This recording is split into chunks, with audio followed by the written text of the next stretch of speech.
Line's good. Never on. Whoa. Hard. Hardly. Come on, Brent. Line's good. Got real close. The hair high, right? Try and hit 2/3. Have they saved it for her? Yes, they have. Ooh, welcome to Game of Stones, everybody. I am Sean Graham. Scott alongside, as always. Hello, Scott. Hey, Sean. Got a little, phlegm in the throat, so it sounds really good and rich today. I was singing a little bit at work with my office door shut, so I was feeling really confident with it. Just one of those early fall, early winter head colds. Mm-hmm. Nothing to worry about, but it did hold me out of our game on Monday. So indeed, it did. Rundown on that at the end. Yes, so you were held out of the game with the cold, bit of a throat thing. So we had to call in some reinforcements for our European Championship preview. Very excited to welcome back Ryan McGee from Rocks Across the Pond. Ryan, how are you doing today? Doing okay, guys. I'm doing okay. Thanks for having me. Hey, it's great to have you back. We did this last year where we had to change the format of the Bad Beer Bet because the Professor of Peel is once again playing in the European Championships. This time in the A's because, of course, Team England on the men's side won the Bs last year. Ryan, we talked last year about what would happen if England got promoted, and that was that the bet was off and we all lost. The three of us lost. Jonathan won. What happens this year if England makes it to the World Championship? Oh, same thing. Okay. Yeah. Same thing. All right. Maybe I'll drink an entire bottle of champagne on the podcast live. That can be my bad beer. That would be great.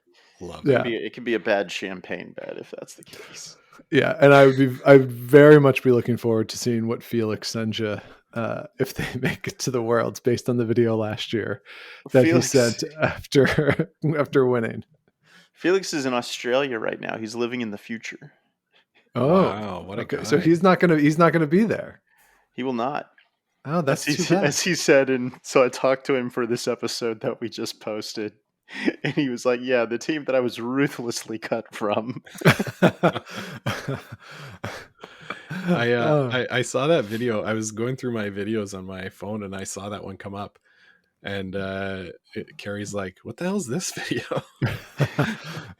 So I had to explain the context. It was so good, though. It's an Englishman cutting a wrestling promo. That's basically what it was. That's what it is, yeah. And he looks like he could be a wrestler. It's very fitting. Yes. So we will get to Team England in all its glory. And when we get to the men's side, we will start with the women's side on the A. If you have not listened to one of our European previews before for the Bad Beer Bet, we go through with Ryan this year. We will do the men's and the women's A and B sides. We pick who our podium is on the A side and who will get relegated because the bottom two teams in the field of 10 get relegated to the B for next year. We will also pick the two teams that will get promoted from B to A. We tally up the points, and whichever side loses has to drink terrible beer on the podcast or a live stream, whichever we end up doing. Last year it was a live stream where Jonathan came and watched us drink all this terrible stuff that he made us drink by winning. This year, the European Championships, the A's will be held in Lohja, Finland, which is low-key very funny because Jonathan has spent a lot of time there at European Junior Bs. It's at the Keskitalo Sport Institute. Keskitalo, thank you, Ryan. The B side will be held at Östersund Curling Club in Sweden. On the A side, a 10-team round robin kicking off this Saturday. Round robin goes through Thursday. Gold medal games will be next Saturday, the 23rd. The top 8 in both the men's and the women's will make it to the World Championship. No weird things this year about top 7 because the women's world championship is in Korea. The men's is in Moose Jaw. So congratulations to your top 8 finishers here. Your prize is a trip to Moose Jaw, which is a town I very much enjoy, but probably not on the bucket list for a lot of folks. Probably not. Are we going if England makes it? Are we going? We kind of have to, don't we? I mean, Yeah. yeah. Yeah, I think we're pot committed on that. That's, Yeah. The problem is that the Men's World Championship is always when I'm in France. So yeah. it's always the first week of April. So I might be able to go for the opening weekend, but then I'd have to get back to do for it. It's a work trip. It's not like I go for vacation or anything. To say I'm always in France, it's a work thing. Everybody don't sort of come at me for that. Yeah. I mean, there's some direct flights from Ottawa to Regina, isn't there? No. You know what? Now that I say it, no, I don't think there is. No, there Did you is. say not. are there direct flights from Ottawa to Moose Jaw? to Regina. Oh, okay. Yeah. Which is about an hour from Moose Jaw. Is that right, Sean? Yeah, about an hour drive from the airport. Yeah. Airport's right on the highway, so not the divided highway, but it's straight there. And if you get out of province plates, if you're lucky enough, you don't have to pay to park in Moose Jaw. So there you go. Look out. Yeah. All right. So we will start on the women's side in the A division. I am going to go through based on how I have power ranked the 10 teams in the field. And on the women's side, I will start with the Swiss, the defending champion Swiss team. They went 9-0. They were a hot knife through butter in this field last year, did not lose a game, beat Norway in the semifinal, the Italians in the final. This year, they are 29-9 on the season. They beat Team Schwaller 4-0 in the European qualifier out of Switzerland. They recently played in the Grand Slam in the Open. They lost to Rachel Homan on Sunday in that final. They did win the Basel Swiss Cup or whatever it's called. They did beat 4 of the teams that are in this field in that event. Last year in the Euros, they shot 88.3% as a team. That was obviously first in the field, and that lapped the field. Scotland was second at 83.9%. They scored 83 points. They gave up 40 points, 59% hammer efficiency, 77% force efficiency. Those were both first in those categories by 18%. They dominated this event last year. Ryan, is there any reason to believe that they will not dominate the event again this year? No, I think they've dispensed with the pleasantries. Like, it used to be, okay, this Swiss team, they'll be like second or third, or not make the podium at Euros, not exactly be world beaters on tour, and then go to Worlds and just crush everyone. They've dispensed with the pleasantries, and now they're just going to beat you all the time. And it's them and Homan. Yeah. I mean, that's pretty much it. We saw them battle it out this past weekend at the Grand Slam in the final. So, with Homan not there, they're the clear favorites for this event. Is there any weakness on the team? And by weakness, I just mean, is there a way to beat them? Because when they lose, it feels like it's always self-imposed. Like, it doesn't feel like it's anything anyone else is necessarily doing, with the potential exception of when Rachel Homan beats them by just making more shots. Like, it's very rare that anybody can outshoot them. Well, it's because you got to do it early on and make those last shots for Tirinzoni and Alina Pats difficult. And right now, only one team in the world is doing that. Yeah. So, prohibitive favorites are the Swiss, I think, going into this event. Let's go through then the rest of the field, see if anybody else has a chance. Probably the best chance, I would argue, is Anna Hasselberg making her return to the European Championship. She did not play last year. It was Isabella Rana who represented Sweden. They finished in 4th place. This is the 9th appearance for Anna Hasselberg in the Euros. Has not won since 2019. She does have 2 gold medals. She went back-to-back in 18 and 19. She did win a silver. That was her last medal in 2021. She beat Isabella Rana 4-0 in a series of 7 to qualify for the Euros, 25-9 on the season. I think she has a good schedule for this. If we were sort of teeing it up and sort of getting on a roll, she starts with Scotland, then Hungary, Estonia, Lithuania, Denmark, Norway, Switzerland, Turkey, Italy. So I think that's a pretty soft start for Anna Hasselborg, and we've seen some struggles that they've had over the past couple seasons in some events. So getting them with probably the softer part of the field early on, getting them on a roll. Scott, I kind of like them to go into that Swiss game, potentially the two of them at 7-0. Yeah, I think that's what we'll look for. With, we talk a lot about Madeleine Dupont, and that Denmark team could maybe be a hiccup, but I sort of agree. I think the odds for Switzerland, Sweden in session 7, they're going in 6-0, 6-0. Yeah.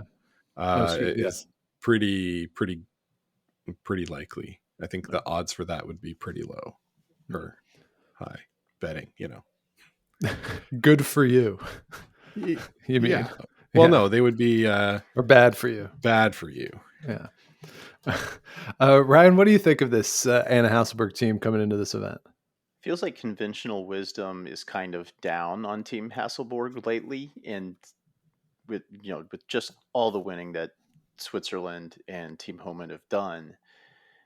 But this used to be considered like the Death Star. And so I wonder if this tournament is, at the end of the tournament, we're going to get the Michael Jordan meme of, and I took that personally, and that this is like their return to being top dog.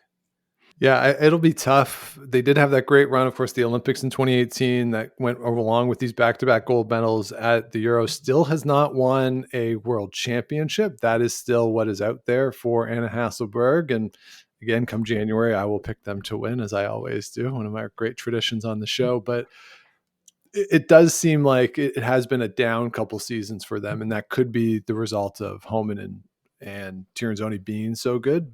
But just out on tour, there's some losses that we're seeing that you might not think or might not expect from them. So I think this is a good field for them to maybe reclaim that space, as you say, Ryan, of that top level team and get back on people's radars as top 3-4 in the world.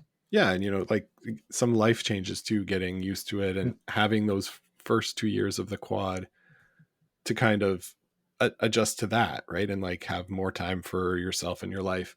Like they didn't play in the slam this past weekend, choosing instead to stay home and then focused on this event coming up. So priority is a little bit different, but that's fine. They're focused on the quad, and they're going to be one of the favorites come Olympics time as well.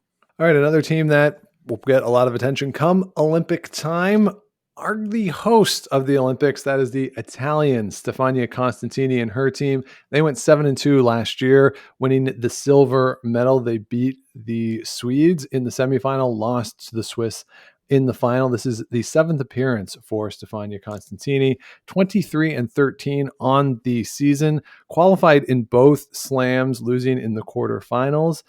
They don't like blank ends. They only had 5 blank ends in this event last year. 4 of them were 4-1 against. They gave up 11 steals in 11 games. They scored a 5. They gave up a 5. They scored 2 4s. They scored the most points. They have rocks in play. A few years ago, that was a problem for them because they weren't good enough to have a lot of rocks in play against top-level teams. Now they are good enough that they can play this style, go to the sort of the Jennifer Jones model of, I'm going to have rocks in play, and I'm just going to beat you that way. Doesn't have to be defensive as some other teams do. So, Ryan, they have combined, in my opinion, entertaining style of play with the skill to be able to pull it off against most teams. Yeah, and this was the team Jonathan and I's friend Marco Mariani, who coaches in Italy, and I think used to coach Constantini. But he was involved in the Italian program for a long time and told me that she was going to be really good. And he said that she would be good by the Olympics. And he was a little bit late. She wound up being really good even before way before this next Olympics that they're going to host there in Italy. But just an exciting team to watch. Yeah, I think my only issue is because they have a lot of rocks in play, they do give up a lot of points. So they gave up 67 points last year. Germany gave up 68 points and they were 2-7. So yeah, they're scoring a ton of points, but they're giving a lot up too, Scott. So that maybe could be a concern. Yeah, it could be. Constantini's the kind of skip though that if she's got that look in her eye, she's going to make pretty much any shot. She's got them all in her toolbox. This year, they haven't won at all this year, looking at the results, but they've qualified in kind of every event. So like always going to be part of the mix. I have them as definitely part of this top three as a clear tier to themselves.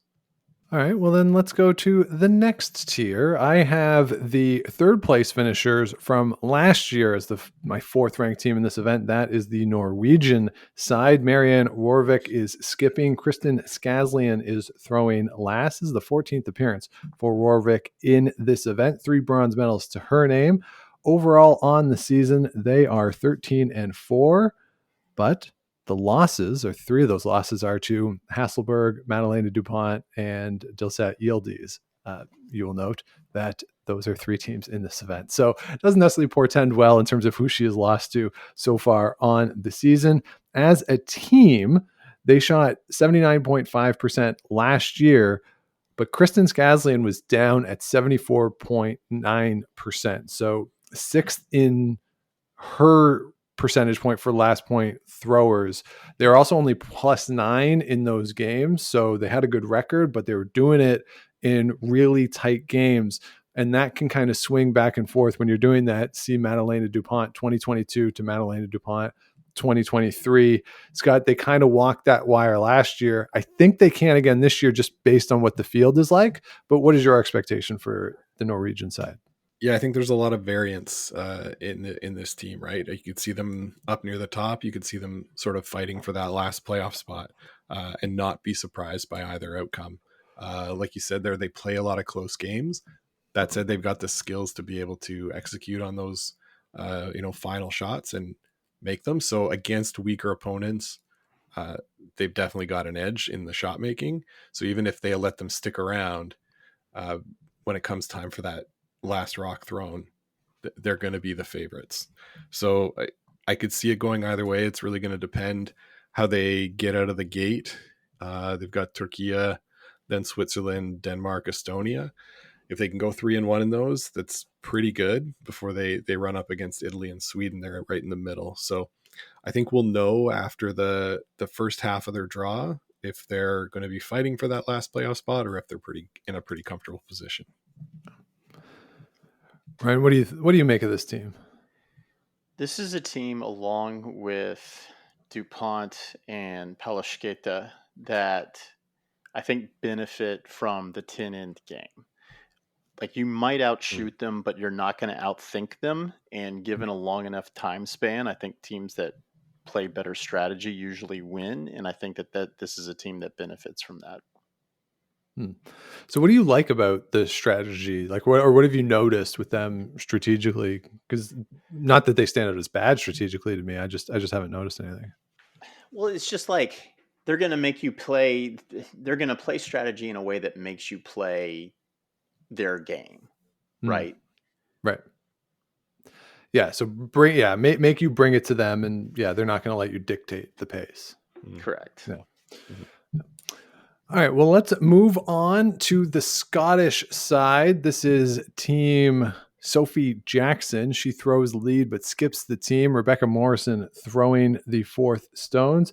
They were 5-4 in 2023, finishing in 5th place. It was really a loss to Denmark that kept them out of the playoffs. They lost to Madeleine Dupont 11-9 in a bit of a crazy game. That's what kept them out of the playoffs last year. So far this season, they're 17-11. They won the Stu Sells Halifax events. They have not, though, won any games against teams in this field. Last year, statistically, they were very good. 2nd in team percentage at 83.9%. And they lost 4 games. The 4 games they lost by a total of 6 points. So they were in all of their games. They either won or were tight. This is a good growth for this team from where they were. Of course, you remember in the bubble, that wasn't great. Everything that happened there didn't get off to a good start, and then COVID, and then they've been growing over the past few years. Ryan, I'm sure you get more reports on this team from Jonathan, who I'm sure sees them a lot more. But it's sort of, you're seeing the snowball effect, I think, a little bit with this team and some of the results they've put up in the past year. I just feel like Scotland's still trying to figure out what the lineup is going to be when they make, well, the big assumption, but if and when they make it to the Olympics, like what four they're going to send out there. I don't think they know that yet. And I'll say this about this team. I have no insider information, but these are four really good throwers. And so they can all shoot at a high percentage, but like, is there something in the mix that's not letting them get on podiums? Yeah, and I think that's a really good point. We saw last year when Jennifer Dodd sort of moved into that team, a lot of improvement. And I think her experience really helps the rest of them to be able to raise the entire level. Like, so her experience and her sweeping, to be honest. But you're right. I think, like, in a way, you've got four skips, or like the ability for all four of them to play skip. And I don't know if everybody's fully bought into their roles. Maybe they come out at this event and we see it. But that's what I think they're looking for. Yeah, because it feels like it's the results, right? It's the Scottish curling folks. If you put up the results, they won't mess with you.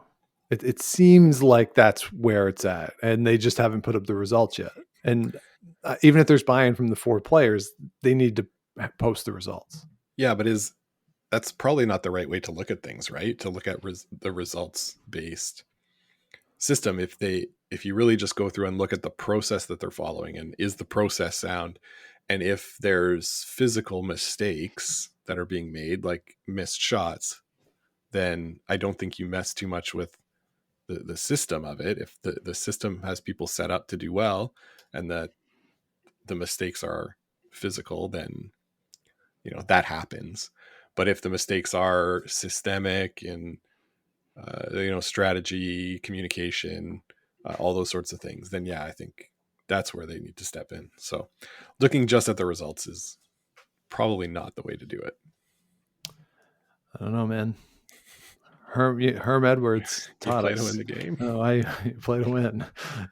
Yeah. All right. Speaking of playing to win, let's go to Denmark and Madalena Dupont. She, of course, won this event in 2022. Probably my favorite curling result in, I don't know, the past decade, maybe. Madalena Dupont winning that event last year, could not follow it up, went 3-6. So far this season, 24-12, 5-5 against teams in the field. They beat Team Hasselberg on October the 27th in the final of the Sundbyberg Open in Sweden. In looking at their schedule, their last three are Turkey, Estonia, and Lithuania. So if they can be 3-3, 2-4 going into those games, you kind of like their chances potentially at playoffs. 2-4, it depends on how everything shakes out. But if they can be 3-3 through the first six, I kind of like them with those last three games. They like Stefania Constantini. Madalena Dupont loves rocks in play. 27 stolen ends in 9 games last year, 4 and against. 13 were for, 14 were against. She loves stones in play. She did not blank an end with the hammer last year. She is just all in all the time. Not as good as Stefania Constantini, so can't pull it off as consistently, but very fun to watch. And again, I like the schedule for them. We know what Scott thinks about this team, so Ryan, I'll let you go first. What do you think of Madalena Dupont and the Danish team? I mean, one of my favorite teams, if not for anything, than embarrassing Scott 2 years ago. But yeah, I love this team. Scott, and defend yourself. You know what? Like I picked them last year, and they really, really embarrassed me again. So it doesn't seem like I can win either way. I mentioned Italy.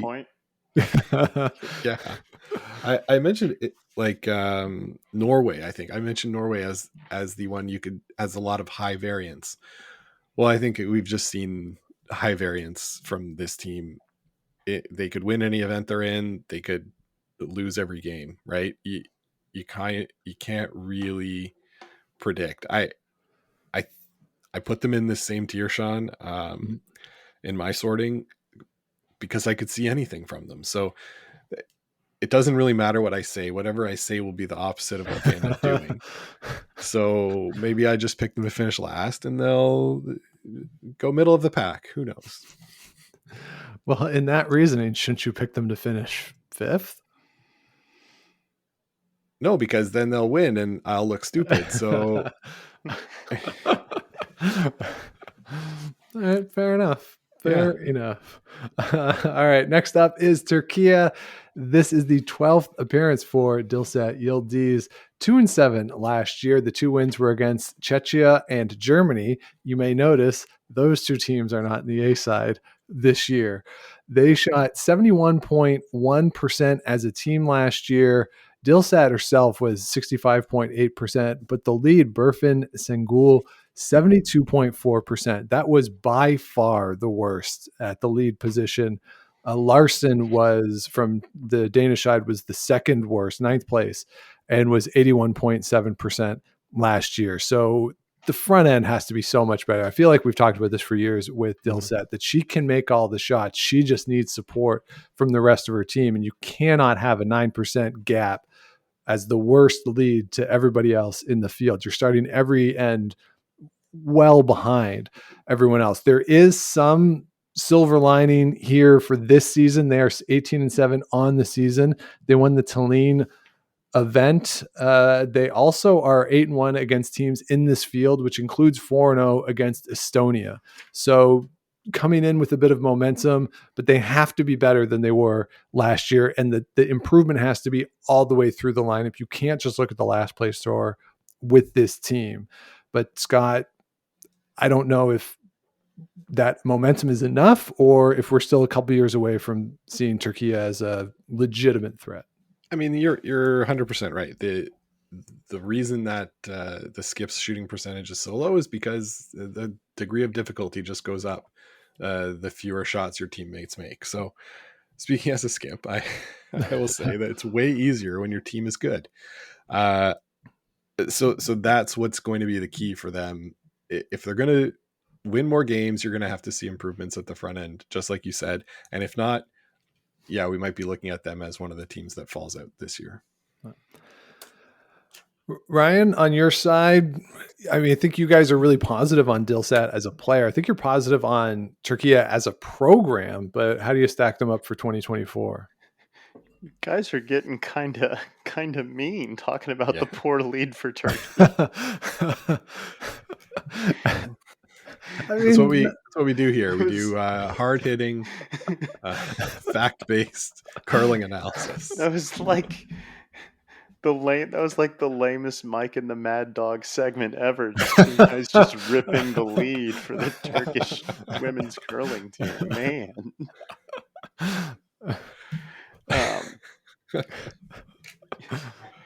I mean, yeah, we're very positive on how Turkey is progressing as a WCF member, and they're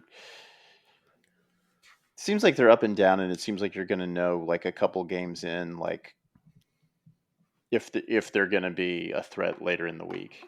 I feel like that team doesn't really have peaks and valleys. Like the way they start is the way that they'll kind of go through the tournament. Mm-hmm. Yeah, and again, if the lead can pick up the ice and be good, it'll be helpful.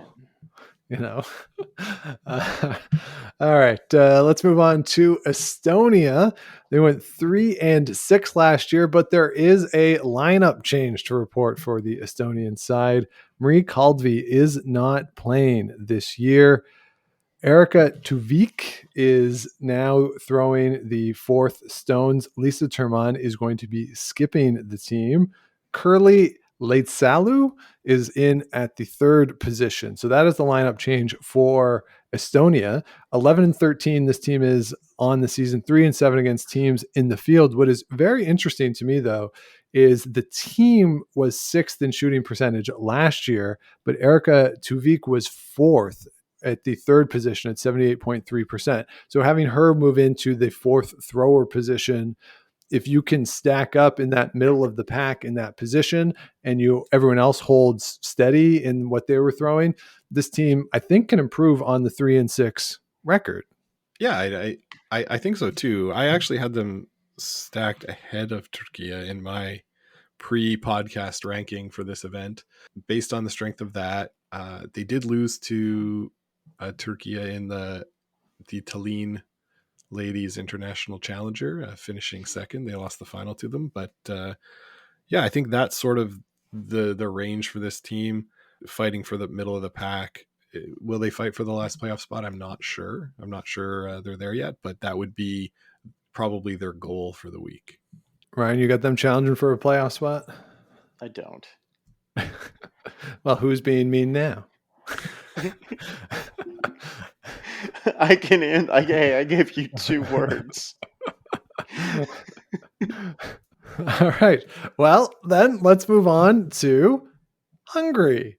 Scott, there are 4 players on this team, and I'm going to let you introduce them to the people because you have more skills with the language, certainly, than I do. So I will leave it to you. Oh boy, this is hard. This is my favorite moment of this podcast that we do every year.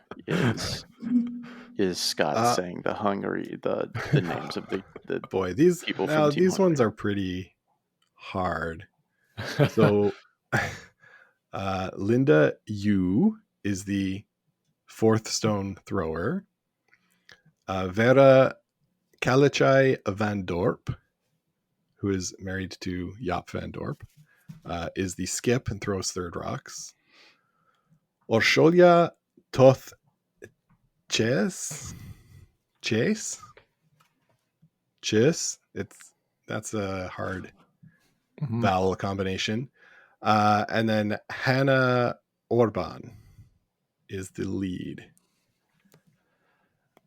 All right. So there you go. That's the Hungarian side. They haven't had the greatest of seasons. They are 3-13, 0-4 against Team Termon and DuPont. Those are the only teams in the field that they have played. Last year, they had a very good event on the B side. They stole 23 ends in 11 games for 38 points.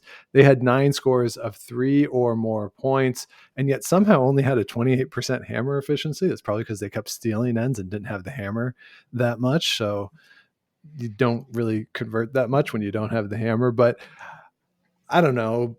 Scott, you think they can win more than one? It's going to be tough. It's going to be tough for them this year. Just not a lot of experience or just sort of games, that's all I have to say to that. And Sean, I'm surprised you didn't pick up any. We went to Hungary this summer, right? So we did. You didn't pick up any of the how to say things? Correct. Okay. My delightful sister-in-law kept commenting that whenever I was saying words that were in Hungarian, I was saying them with a French accent, because every language that is in English in my head just has a French accent, because that's the only other language I know. So no, I didn't pick up on any of it. I can read a bit of English letters of Chinese words. I can get a bit of the accent just from my time there, but otherwise no chance. Okay. Ryan, we went through your favorite part of the show with Scott pronouncing the Hungarian names. Do you have any thoughts on the Hungarian team? They can stay up. Okay. Who is their competition? Obviously, we'll get to Lithuania next. Is it Estonia or Czechia? I think among those 4, Estonia, Hungary, Lithuania, Turkey, you wouldn't surprise me if you said any of them stayed up. Okay. Yeah, it might all And just it come wouldn't down surprise to me if you said any of them went down to B. Right. Mm-hmm, mm-hmm. Yeah. I do think at this point, Turkey might surprise me. Just another year of development, and with this type of shots that we've seen Yildiz make, but it's still possible for sure. All right, now let's go to what I think is the odds-on favorite to be going down. It's a very cool story, though. It is the Lithuanian side. Now, these are some names that are beyond my capabilities, sadly. So I'll just say that the skip, Virginia, this is her 6th appearance at the European Championship. She's been at 16 world level events for Lithuania. She is eligible for the World Senior Championship. So this is a really cool story that she has skipped a team to get back to the World Championships. They are 3-19 on the season. They did beat Team Termon, though, so they do have a win there. Last year, I'm not entirely sure how they got up. Well, I know because they won enough games to get up, but their point differential was +3. They scored 72 points, gave up 69, and they got up into the A side. Ryan, I really do think that this is the odds-on favorite to finish last. It's Virginia Paloshketa. Okay. And they got up because wily veteran that knows how to play a week, knows how to get through a long week at a tournament like this. And that is kind of the same thing I said about Team Norway and Team Denmark. Like, you're not going to outthink them. So over the course of 10 ends, they're going to get you. Well, they'll get you in B. I don't know if they'll get you in this field. On the I think they're going to stay up. I'm going to pick them to stay up. Okay. All right. Bold. All right. First, I think bold I think that they'll find the 2 wins that they need to win a tiebreaker and stay up. Okay. Okay. All right. And the other thing too is because there's no tie breaks, like games, the last stone draw, of course, very important. We've seen that in the past few events. So that's something to keep track of. If the wins don't break where it's 0, 1, 2, 3, 4, if you have a 3-way tie break, how's that going? And you would expect a team that has that level of experience to be very good at the last stone draw. So do we want to do the women's picks now, or do we want to do all the picks at the end? Let's do the women's picks now while they're fresh in our mind. All right. So as we are wont to do, we will pick the podium. You get an additional point. You get 1 point for each team that is on the podium that you have selected, an additional point for your winner. No other points for order of finish. And then 1 point each for the 2 teams that are going to be relegated down to B. So a total of 5 points are available. Ryan as our, or I guess 6 points, are available. Ryan as our guest. We will give you the honor of going first. All right. Podium, Sweden, Switzerland, and Norway, and give me Switzerland to win. Okay. Sweden, Switzerland, and Norway with a Swiss win. And your relegation. Relegation, Estonia and Hungary. Estonia and Hungary. All right. Scott, what do you like here? I'll let you pick for us. So I like Sweden and I like Switzerland. We're picking these together, right? Or are we? Yeah, they're joint. If I feel strongly, I'll veto. Okay. And I don't know. Should we pick Denmark? I just feel they're gonna screw us over and make us drink terrible beer. Yeah, we could play it safe and go. I think Italy is the safe one. Okay, let's be boring. Okay, but let's go. Let's go for the extra point. Let's see. I think let's see. Constantini gets over the top. Gets a big international win. Right. All right. What the hell? Let's go. Okay. Let's go. All right, and then on the B side, I'm going Lithuania. I'm so like that's my choice, Scott. I like Turkey a little more than the other 4 in this sort of bottom quadrant. But what do you think? Yeah, I agree. I think Hungary is probably the one that goes down. But given that I bought the curling pass, I can watch their games. So yeah, there you go. Try to pick up on their strategy. Yeah, maybe you can call in. You know Hungarian, you can call him and be the coach. I know how to ask for a beer. Or Yeah. All right. So those are the teams on the women's side. Let's move over to the men's A side. Again, I have put these in the order of my own power rankings heading into this event. And this year on the men's side, just like on the women's side, the 2024-25 season has been Rachel Homans. On the men's side, it has been Bruce Mowitz and his team. Last year, they are the defending gold medalists. They went 7-2, defeat Schwaller in the semis, Nicodine in the final. This season, they are 37-3. The last time they lost a game was on September the 15th to Yannick Schwaller in the Shorty Jenkins. They've won both slams so far this season. Last year, they had a 67% force efficiency here, which was the best in the field, and they only gave up 3 stolen ends for 3 points. Man, they've been good this year, and I don't know if it's just an object in motion, stage in motion, Scott, but it's hard to see anybody beating them the way they're playing.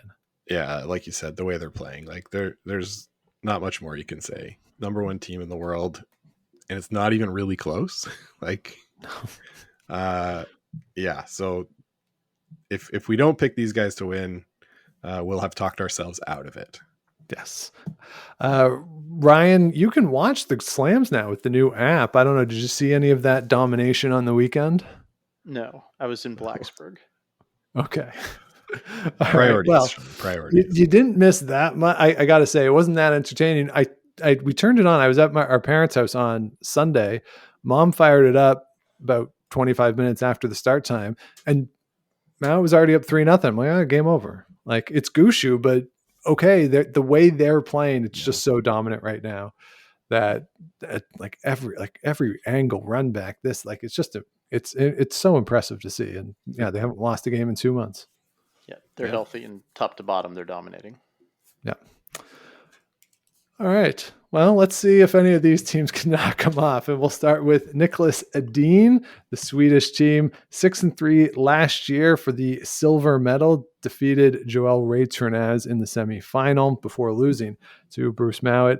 Tough season so far for them based on their standards. Only 16-11 on the year. They missed the playoffs in the Tour Challenge, lost in a tiebreak, lost in a quarterfinal this past weekend at the Canadian Open. Last year, Oscar Eriksson was the second best third in the field at 87.8%. Ryan, I think that he is the most important player in the field. So if Sweden is going to knock off Bruce Mowat and win, I kind of think it's Oscar Eriksson, because when he's been really on, that's when they've won their events. So to me, he's the most important guy here. But what do you think of this team? Well, he's the best curler in history, so yeah, he's important to that team. Yeah, I mean, kind of similar vibes to Hasselborg. Like, are they going to reclaim the throne? Yeah. I think Jennifer Jones might have something to say to you there, but about being the best in history. But they're really good. A bit of a down year, as you said, Sean. But again, this could just be them slow playing the year, getting ready for the Olympics. So I would expect them near the top. I think to be the best player of all time, you've had to sweep a rock at some point in your career, just at some point. All right, let's go on to the Italian side. They were 9-0 last year through the round robin, but lost to Scotland in the semifinal and then lost to Switzerland in the bronze medal game. So they did not medal. 22-14 so far on the season.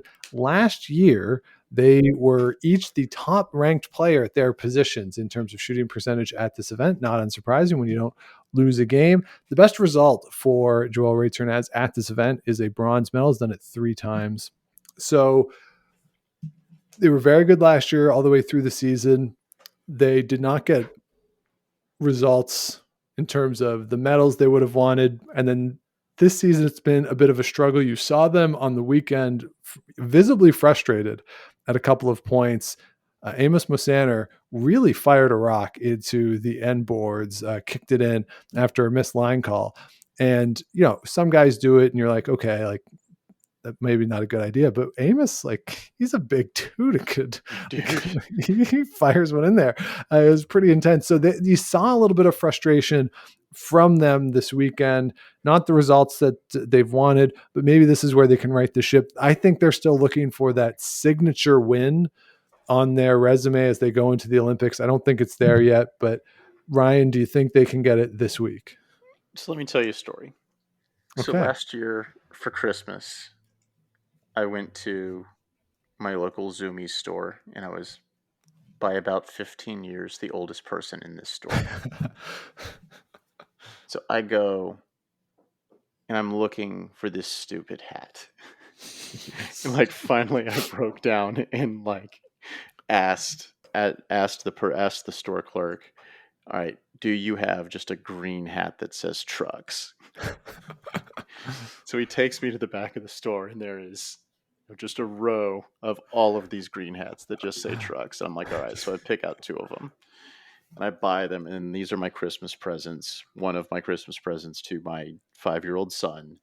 And then I gave one to his uncle so that he and his uncle would have matching hats that say trucks, because 1, my 5-year-old's favorite color is green, and 2, there is nothing in this world that he loves more than trucks. So it was a perfect hat for him. So he loved it, and he had a matching hat to wear that matches his uncle. His uncle has since worn the same hat to like all these concerts and stuff. So anyway, the very first time that my 5-year-old wears this hat, we go to our local amusement park. And within like 5 minutes of him wearing the hat that he wanted to wear at this amusement park, he doesn't want to wear it anymore. And so we put it underneath part of the stroller, because we were there with his little brother. And sure enough, the hat fell out of the stroller and we never saw it again. Oh. So he wore the hat for 5 minutes. Oh no. Those hats are not cheap. Like, they look like they're nothing. Those trucks hats are not cheap. Okay. Really? Yeah, I would have expected to be like a $10 hat. No. No.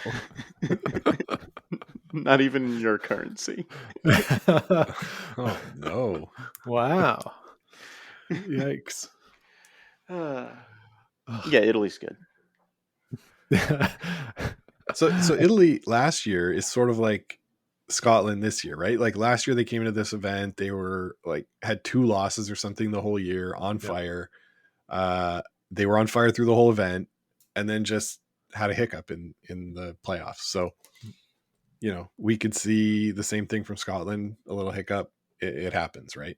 But we could see this team come in and, you know, be like a freight train coming down that ice. Everyone and then went loss, then went 2-2 in the playoff.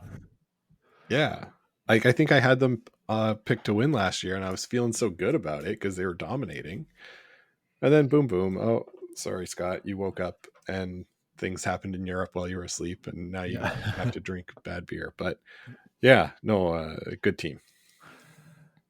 All right, next up, it's Switzerland. Yannick Schwaller. This team went 6-3 last year, winning the bronze medal. They are 30-10 so far this season. They did have to play off to get into this event. They won a 5-game series to get in. They won 3-2 in that series. 42% last stone efficiency last year, 43% force efficiency. Those were both middle of the field. They did give up 5 threes and 1 4 last year, which not great to be giving up those points. And they gave up more points than any other team that finished above 500 in the field. So defense is a bit of an issue for them. You saw it again on the weekend at the Open, just not quite where they need to be in order to win events. I've always been kind of like, they're good, but where is that next step for them? Do they have it in them? Scott, I'm still not entirely sure if their ceiling is more than a third, fourth, like a bronze medal type game. I think they've got the talent that the ceiling is higher than that, but we've not seen them put it together on the big stage in quite a while. So yeah, whether it's the just like the last shot making of Benoit. I don't know, right? Like he seems to have all those shots in his back pocket, and then you look over and he's not making one. So, I find this team harder to predict than some of those other teams that are going to be at the top. This team probably will be at the top, but there's a little room for them to slip a bit. Ryan, again, I always feel like you guys are more positive on the Swiss men's program than we are. So what do you like about them? I don't know. I think they're solidly between them and Italy in that tier 2. I think for breaking these teams down into tiers, there's a tier 1 and it's Scotland and Sweden, and then I think there's a bit of a gap, and then there's Italy and Switzerland. But they're solidly there's a gap underneath them too. So like they're a lot better than the teams that are below them, but I also think they're a lot worse than the 2 teams that are above them. Yeah, I think that's fair. Yeah, I think you coming into this event, I think we're looking at 4 teams for the playoffs that would be surprised if it's not those 4.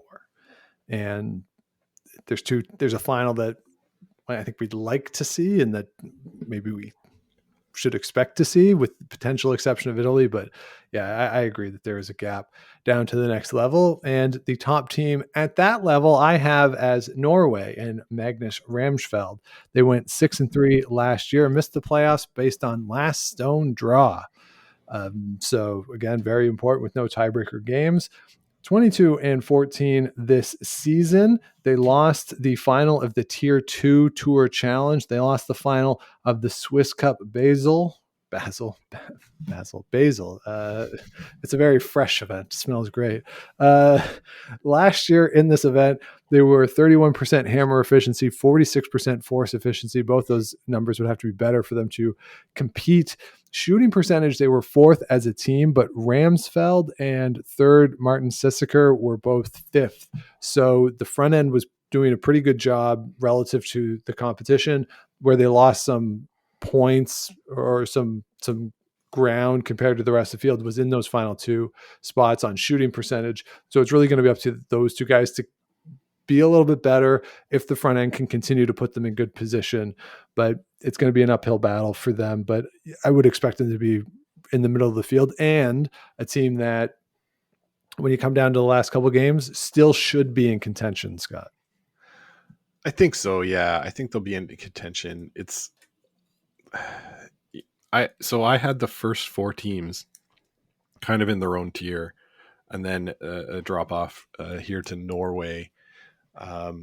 They're one of the teams I wouldn't be super surprised if they snuck into that last playoff spot at the expense of likely Switzerland.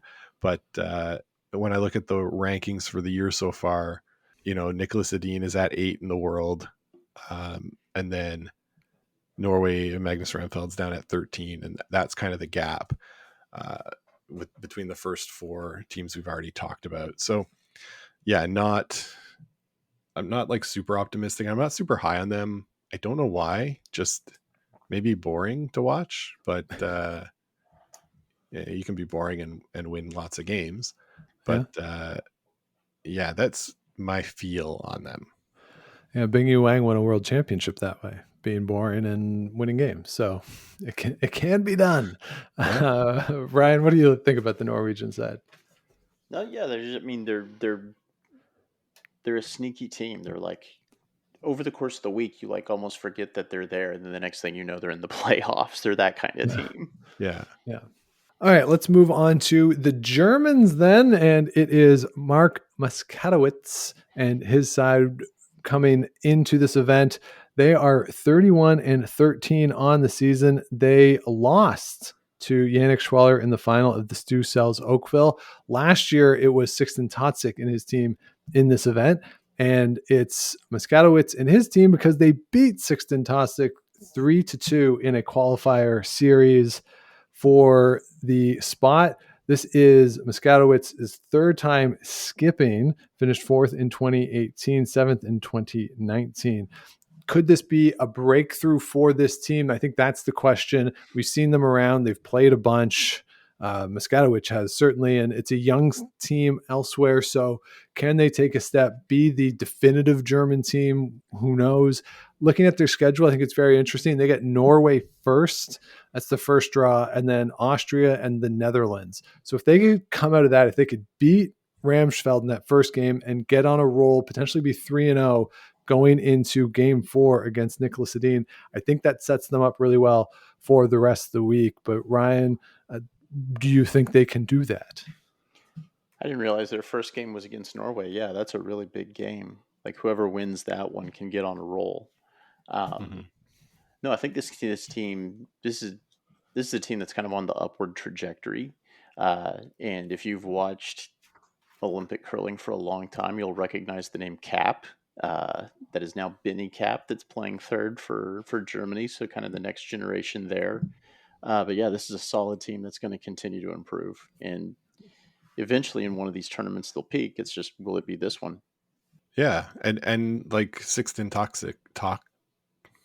Sixten is also a young player, but I really like that they've got this competition here in Germany for this world championship spot.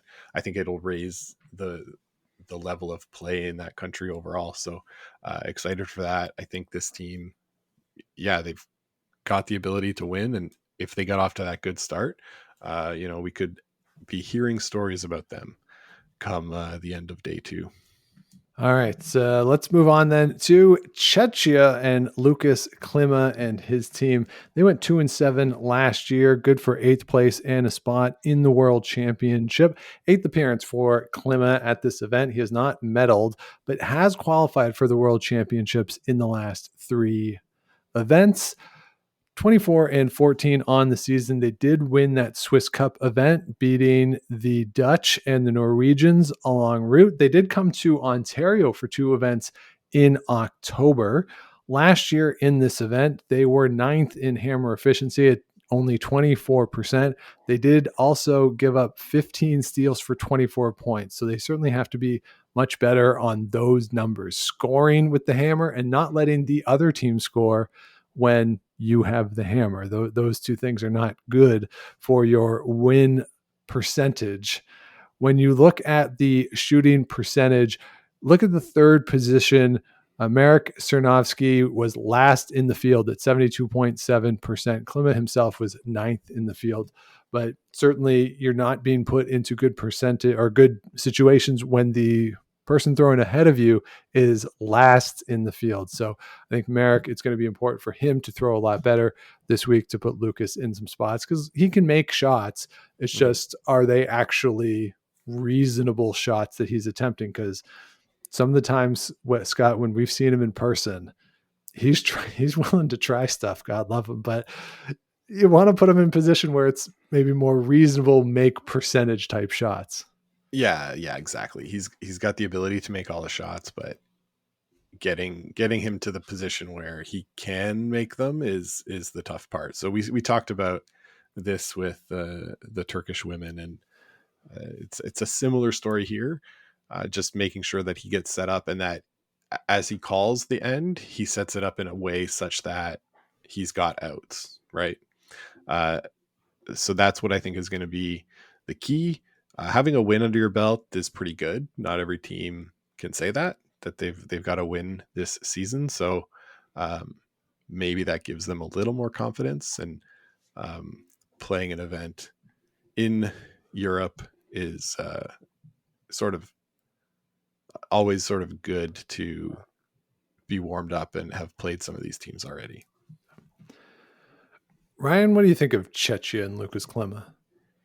Important start for them. This is the first year that this is the first year that world points count toward Olympic qualification, and this is the country that in the last 3 last chance qualifiers has been the last team out of the Olympics. So they are still looking for their first appearance in the Olympics, and so qualifying for Worlds and getting points there is the start to having to try to avoid that last chance qualifier. Yeah. Actually, this is the last year of the points. They did do it last year. Okay. Yeah. My understanding, because next year is the Olympics, so it can't be next Worlds. It is Oh, still yeah. 2024. Yeah. I'm already in And I mean- 2025, man. I just looked at their schedule too, and they come out with Sweden, Italy, Switzerland as their first three. Oof. Learn the ice, guys, and learn from those games and see what you can do on the backside. Yeah, if the ice is tricky in that first game, I mean, that's what they always say, right? That get the better team, the best teams off the top, and you might be able to trip them up. They don't have the ice yet. Maybe you pick it up a little faster. That's potentially in their advantage, but yeah, it's going to be tough for them. I do think relative to the Olympics, they benefit from the Olympics being in Italy, because this Italian team would qualify for the Olympics either way. But when you look at China and Korea, those men's programs aren't as good and wouldn't necessarily get an Olympic berth. So this way, the at-large berths, there's essentially one extra one because the host team isn't taking away an at-large berth. So it's going to be a little more competitive. So I like that for them in getting a spot. So you're right, though. They do have to finish in the top 8 here to get into that world championship to be able to build those points. So a very important week for them. And in my limited interactions with Lucas Klima, he's a nice dude, and you kind of root for him to get in. Yeah. All right, Scott, it is time for the 11th version at the Euros of Woodermania. It is back, baby. This team of Wouter Goskins, Jaap van Dorp, they are here. They went 3-6 last year at this event, 15-23 on the season, 0-3 at the Tier 2, 1-3 at the Swiss Cup.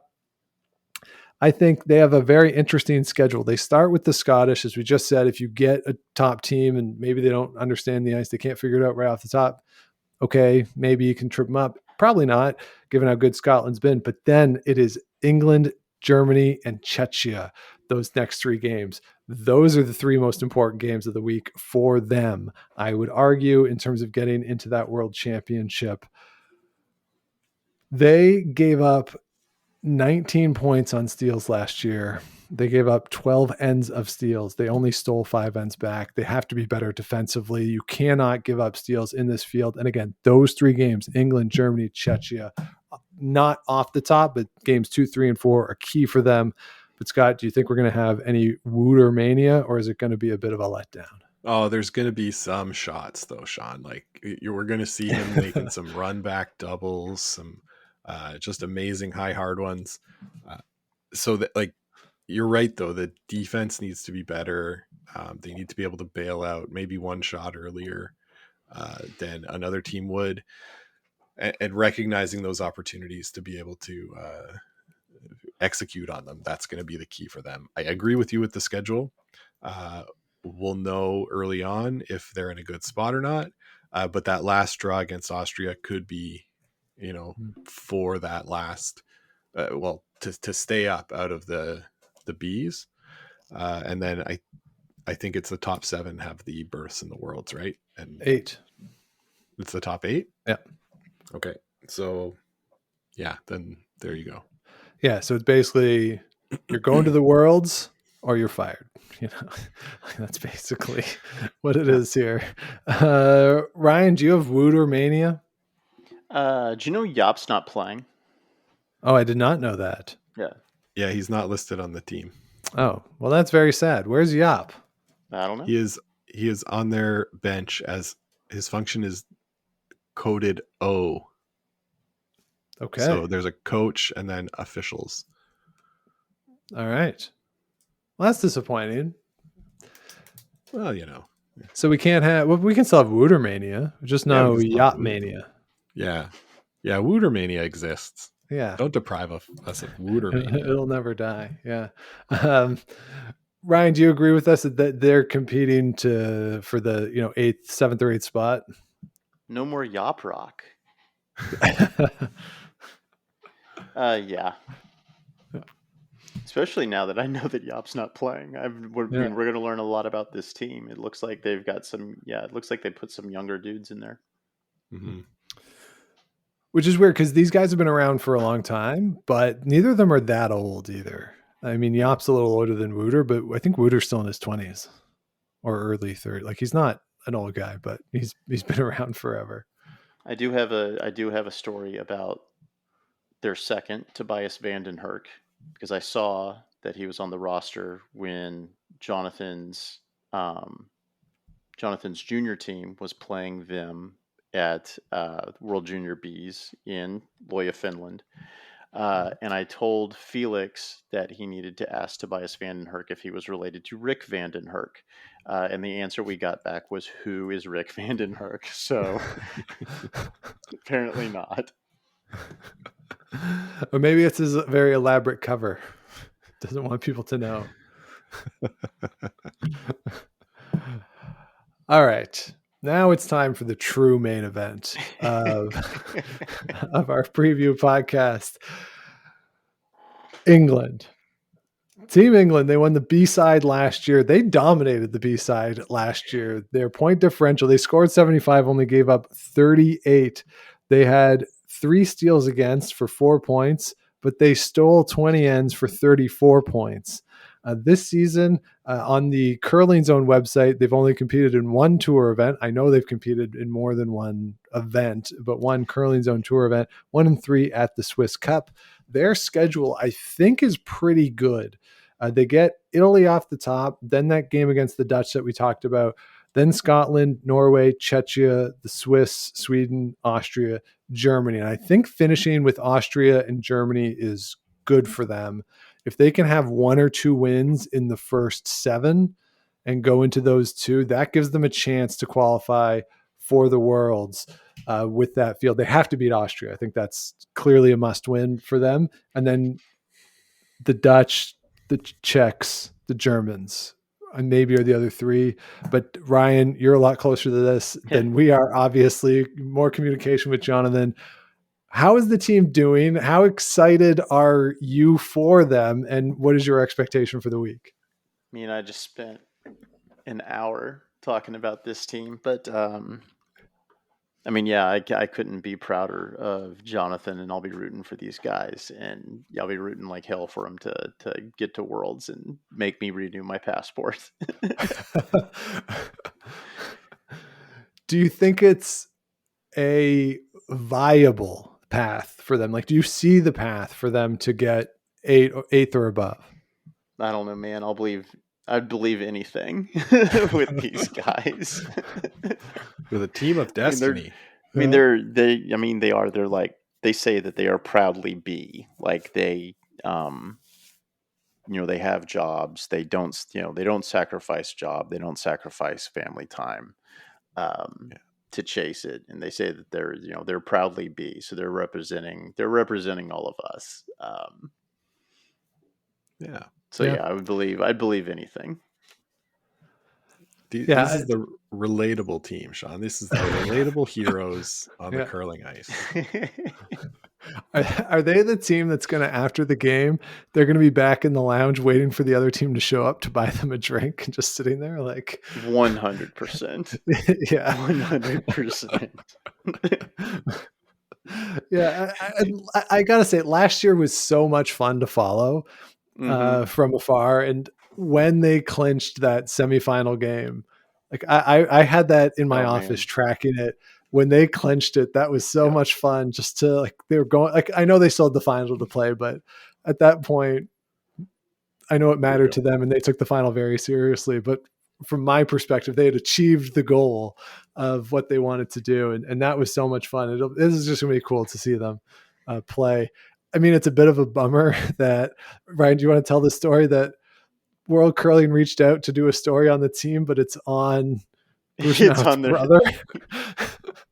It's fine. It's fine. Yeah, so the profile of the team is on their 5th. It's fine. Yeah, it's all good. Yeah, they wouldn't have it any other way. Scott, what do you think of this team? What are your expectations for the week? I mean, my expectations are that I don't have any expectations, which I think is the right way to go in, right? And say like anything is great, So I'm excited, Sean, to have the curling channel, and be able to watch some of these games. I'll be around, so why not? Yeah, It's get that just season such. pass. I bought the season pass. I watched some of the not PACCs, the No. Pan Continental, which maybe we'll talk about in a sec. But the quality is good, the production is good, and I look forward to watching Team England play with none of their games having commentary. It's such a trip, like looking at Wikipedia and seeing lead Jonathan Havercroft for Yeah. like a legit WCF event. Yeah. He's going to be on the same ice as the team that is 37-3 on the season. That's right. Like, they are going to be equal competitors on this event. Like, it's very cool for them. Great. And my ultimate, I really do want them to make it to the World and get enough points that there has to be something for Team GB, some sort of a playoff or something for the British spot. I think that would be so much fun. I think if Team Wretchless never lost again, they would still get past probably rightly so. Even if they never lost again, probably rightly so, get passed over by Bruce Mowat. Yes. But it'd be fun to have for there to be a discussion. They have to have a meeting about it, you know? Yeah.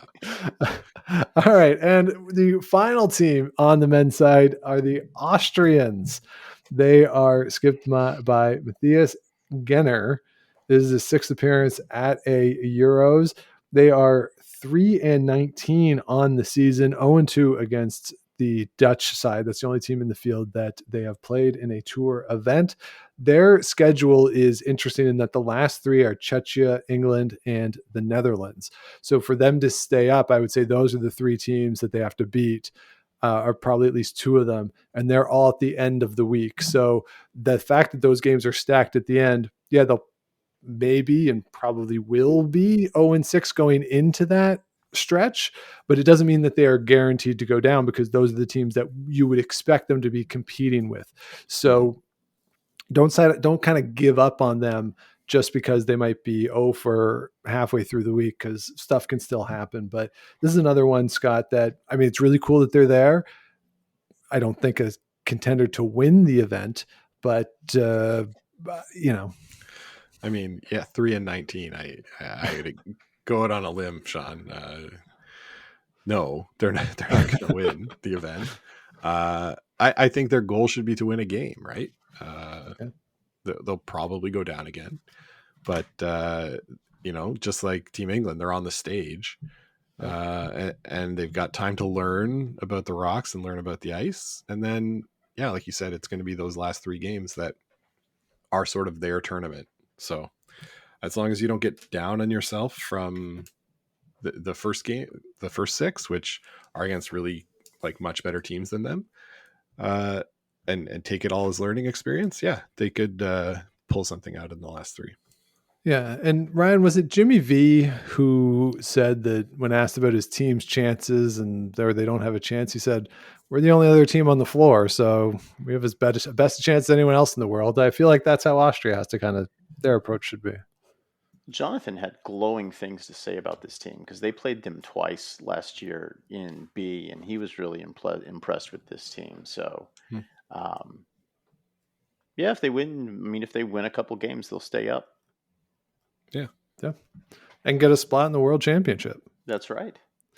And probably have a 6-end game against Canada. That will make Vic very happy on that day. So, all right, let's do our picks for the men's A side. Scott, we'll go first this time for the men's side. And I think we got to pick Scotland to be a podium team. I think I like Sweden and Italy as well. Is there any one that you would put Switzerland in for? Probably Italy. Is that, I don't know, do we want to make a change up to be different? I mean, I kind of agree with you on those 3. So okay, let's go with that. Okay. And for our relegations, I think I like Austria, and As much as it hurts me to say it, I'm going to relegate Wooter. You're going to relegate Wooter, Sean? You're Yeah. really going to do this to all I the think- fans? I think Sunday morning, Team England pulls off the win against the Dutch, 9 a.m. local time. They do it. They beat the Austrians. They get the spot in the Worlds. To paraphrase Rachel Holman, let's effing go. Yes. All right, that's what we're going with. Ryan, who do you like on the men's A side? Scotland, Sweden, Switzerland, with Scotland to win, and returning to be Austria and England. All right. Sean, did we Flying. say who was going to win? No, it's Scotland though, right? Yeah, obviously. Yeah. Okay. Okay. Yeah. Just so All Felix right. can cut another promo on me. Yeah. Well, at least this time you're right that he won't play. I mean, you said he wouldn't play last year, and he I threw do. 2 stones. He did. Top ranked lead in the field. All right. We do also have the B side to deal with. Let's start with the women. We're not going to go through team by team in the same way, but we'll run through the field very quickly. It is Austria, Czechia, England, Finland, Germany, Latvia, the Netherlands, Poland, Slovenia, and Ukraine. So that is a total of 4, 5, 6, 7, 8, 9, 10. That's 10 teams on the women's side. Ryan, anybody stand out to you as a favorite, somebody who you're looking for or looking out for in this field? The Czech Republic or Czechia, a lot of these teams have gone with youth movements. Yeah. So I think Czechia is the better team in terms of experience. Yeah, they've been back and forth and been in the A side before. Yeah, you do see this when you look around. So Germany, for instance, you have a new lineup there. Sarah Mesenthal is skipping, Kim Suter throwing the last stone. So certainly changes across the field here. So it's not really as cut and Latvia, dry. Latvia's, also Yeah. a young team. So a lot of new names here from what you're used to. Scott, anyone you're looking at? Well, right now I'm looking at Latvia. They're all related. I think they all have the same last name except one person. So Okay. that's cool. But no, like the name that stuck out was Czechia, of course, but also Ukraine being there. I think they moved up last year from C. Is that right? That's right. And are a really cool story. So it'd be fun to watch them. All right. Who we got being promoted? Ryan, you want to go first on this one? Yeah, I'll take Czechia and Finland. Czechia and Finland. Scott, who do you like? I like Czechia too. I was looking at Netherlands. Yeah. What do you think? Yeah, I don't mind going with the Dutch. The other one for me would be the Germans, but Germans? yeah. Yeah, let's go Germans. Okay. So we got Czechia and Germany. On the men's side, Ryan, who do you like to be promoted? Oh, sorry. I guess we should go through the teams on the men's side before we pick them. More teams on the men's side in the B division. It is Belgium, Bulgaria, Denmark, Estonia, Finland, France, Hungary, Ireland, Israel, Latvia, Poland, Slovakia, Spain, Turkey, Ukraine, and Wales. Ryan, any names there stand out for you? Yeah, Karagosh from Turkey. Again, kind of similar to the women's teams. A lot of these teams have gone with youth movements, especially like Denmark. Latvia. A lot of these teams that usually send veterans are sending younger teams. The two that stand out to me as not doing that is Sergio Ves with Spain and Karagosh with Turkey. Those are two names that have been around for a while, and especially Karagosh has had a lot of success the last couple of years on tour. A team that stands out to me in terms of you're relative to the B pool. Yes, yeah, but another team that stands out to me is different folks who you might be used to. It's the Finnish side, Matthias Hänninen. is skipping now on that side. So a change there from the Finnish team. They were in the A. Finland was in the A last year, has moved down to the B. So we have a change there. Scott, what about you on the B side? What stands out? Yeah, like Ryan said, a lot of youth movements. So the teams that are sort of the more familiar names are the ones I would kind of expect to be a little higher up come the end of the week. I think the Belgian team was another team that for some reason was stuck in my head, but yeah, the Spain and Turkey are the ones that immediately jumped off the page. How about you? Yeah, I think I agree. Yeah, for Finland, as I mentioned, certainly the Turkish side, and I'm always curious to see what the Danes are going to do at these events. So Jacob Schmidt this year. So we'll see on that. I should note that there is group play on the men's side with these teams, so it's a little harder to handicap what's going to happen because you're kind of thinking, well, who's going to come out of which group and how the standings are going to stack up. But that's sort of the situation on the men's side. On the B, so Ryan, who do you like to be promoted? Give me Turkey and Poland. Turkey and Poland. Scott, stands out to you. I think I agree on Karagosh. Yeah, I do too. Do we want to pick Spain at this point? Are they there? Have they reached this position? Or do we go with they've been close and had good results? That's the name that was initially stood out to me. Let's go. Let's be bold. Okay, so we will go with Spain in the other spot. Two teams from Pool A, but hey, that is what it is. Last year, both Austria and England were in the same group. That's true. So hopefully for us, that works out well. So to summarize our picks on the A side, on the women, Ryan is picking Sweden, Switzerland, Norway for the podium, Estonia and Hungary to be relegated. On the B side, Czechia and Finland to be promoted. For us on the women's side, we have Sweden, Switzerland, and Italy on our podium. Lithuania and Hungary to be relegated, Czechia and Germany for promotion. On the men's side, Ryan has Scotland, Sweden, Switzerland for the podium on the A's, Austria and England to be relegated. Promotions for Turkey and Poland. We have Scotland, Sweden, Italy on the podium, Austria and the Netherlands being relegated, with Turkey and Spain being promoted. So those are our picks for our, I don't know, 5th, 6th annual. I should really look. Fifth, I think. And 5th annual Bad Beer Bet. Yeah. So I don't know. Did they do the Euros in 2020? Did we miss one because of that? That's probably why. Yeah. So, but anyway, it's always a lot of fun to do this. And if you are interested in watching the Euros, if you're in Europe, I think there might be some coverage in various countries. I don't know, but you can buy the week-long pass from the World Curling Federation from their streaming service. You can get the season-long pass as well. We talked about it a few weeks ago. Ryan, I was so sorry that you weren't here because I know how much you love talking about curling streaming, but this is seemingly a better system than what they had before. So if anybody wants to watch it around the world, you do have access to all games. So streams of all games are available to you. Ryan, are you going to expense this to Jonathan, like order it and expense it to the Team England account?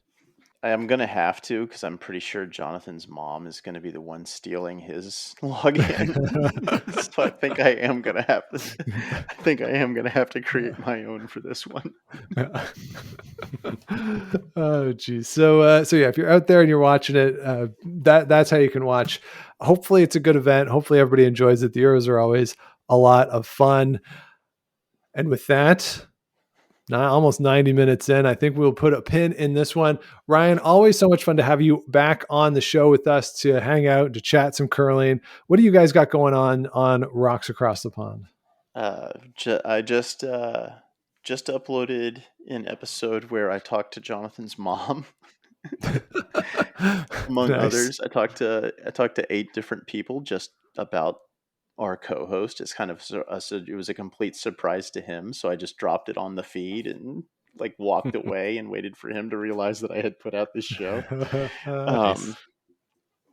So yeah, talk to about 8 different people who know Jonathan, just about like, taking it from when he started curling in Montreal West through curling at the University of Minnesota, and then when he started Oklahoma Curling Club, and that's where I come into the picture, and then moving out to England. So just kind of people that allow you to follow his journey to where he is now, because it really is just a trip that someone that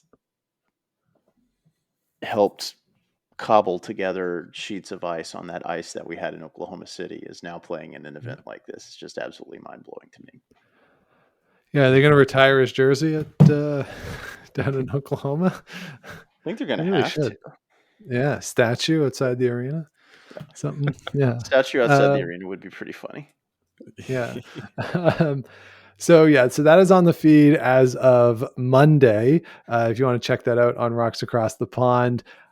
I don't know, Ryan, if you missed an opportunity to call it the Ballad of Jonathan Havercroft in the same vein as the John Schuster episode, but it's very cool. I know. I wanted it to be a surprise, though. Like, I didn't want him to know, because if you look at the title and the description, I don't give away the fact that it's just a whole bunch of interviews with people from his past. I wanted him to think, right, how on earth did Ryan talk about me for 58 minutes, and then have it be all these, and then surprise him with all these people. That was what I was going for. This is nice. Your life. It was kind of, basically he called it more of honestly, guys, I was trying to Tom Rinaldi him. And so when he messaged me and said, "That was amazing, thank you for putting that together," my immediate response was, "Did you cry?" And did he? He did not. Damn. He's lying. Yeah, I hope so. I think he is too. So definitely be sure to check that out and follow along. Subscribe to Rocks Across the Pond if you haven't yet. And of course, please do subscribe to The Game of Stones if you have not yet, wherever you get your shows, likes, comments, all that stuff helps people find us. You can head on over to GameOfStonesPod.com. All the past episodes are there, plus a link to the merch. We're on the socials at Game of Stones Pod, Game of Stones Podcast on Facebook, and it's GameOfStonesPodcast@gmail.com if you want to let us know what you want to hear on the show, or if you want to let us know your picks. And if you don't beat us, drink a bad beer. If you beat us, we won't drink a bad beer. That seems like a fair bet, although we'll probably lose and have to anyway. And if my picks are correct anyway, with England not being relegated, we have agreed that we all lose on that. So that's right. Somehow if I win, I lose. Maybe I didn't think. And we have to go to Moose Jaw. So yeah. Hey, lose. That makes us all winners. That's true. That's right. You could do the Tunnels tour. I love the Tunnels tour there. They have great art. They have a spa. They have a casino. What else do you need? There's not much. Yeah. It's a great casino, and the tunnels are cool. There's like a real historic version and then like the real stylized one from the Prohibition era. It's a very interesting town. Beautiful murals outside. Moose Jaw's great. There's nothing quite like it. So Moose Jaw in the springtime, baby. Yeah. Well, I'll be rooting for Jonathan to force this upon us. Yes. Yeah. Be our first in-person podcast. And how great would it be too in the mix zone, where we put in a request to speak to Jonathan coming off the ice. It'd be great. Every draw, every we want to talk to you. Oh, geez. So hopefully that all happens. And we will be watching along, and we'll join you again to talk about it once all the games have played out. So until we talk again, keep those brooms on the ice and don't dump that intern. Make the final.